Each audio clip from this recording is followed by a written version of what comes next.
Hello दोस्तों।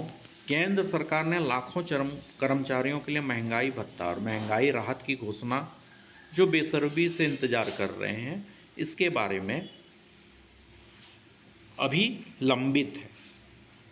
तो confederation of central government employees and workers ने निर्मला सीतारमण को एक पत्र लिखकर इस पर हस्तक्षेप किया है। तो क्या है कि डीए डीआर की किस्त अभी घोषित नहीं हुई है। साल में 2 बार डीए और डीआर मिलता है, जनवरी से जून के लिए मार्च में और जुलाई से दिसंबर के लिए सितंबर अक्टूबर में।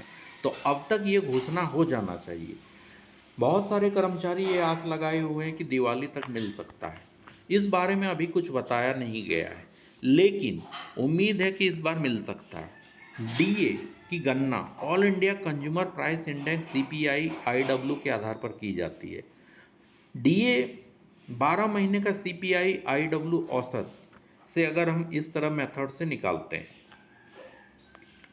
कॉन्फेडरेशन ने एक पत्र में कहा कि दुर्गा पूजा के त्यौहार को देखते हुए productivity linked bonus PLB ad hoc bonus की घोषणा भी समय पर की जाए।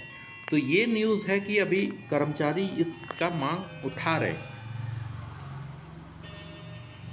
वेतन आयोग को भी लेकर बहुत से देर हो रही है। पहला वेतन आयोग हालांकि 1946 में आया था, जो कि AG office brotherhood Harishankar Tiwari बताते हैं कि 1946 में पहला वेतन आयोग आया था। इसके बाद में हर 10 साल में वेतन आयोग का गठन होते रहा है। तो इस हिसाब से इस बार का जो 8वां वेतन आयोग है इसमें देरी हो रही है। 6 पे कमीशन में रिक्स अलाउंस शुरू किया गया।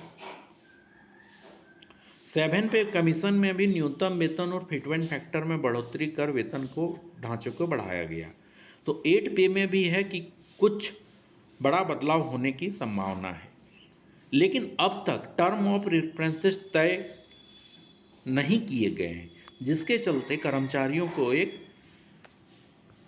चिंता सी हो गई है। हालांकि 8 पे कमीशन में मिनिमम बेसिक पे काम करना है, फिटमेंट फैक्टर पे काम करना है, भत्तों की समीक्षा पे काम करना है, पेंशन सुधार पे भी काम करना है, परफॉर्मेंस आधारित प्रमोशन पर भी काम करना है, पे स्केल अपग्रेड करना है। तो इस हिसाब से कर्मचारियों को इस बात का फिक्र हो रहा है और बहुत सारे कर्मचारी बहुत सारे आंदोलन की भी बात कर रहे हैं। तो इस तरह से ये बातें सामने आ रही है। Thank you for watching.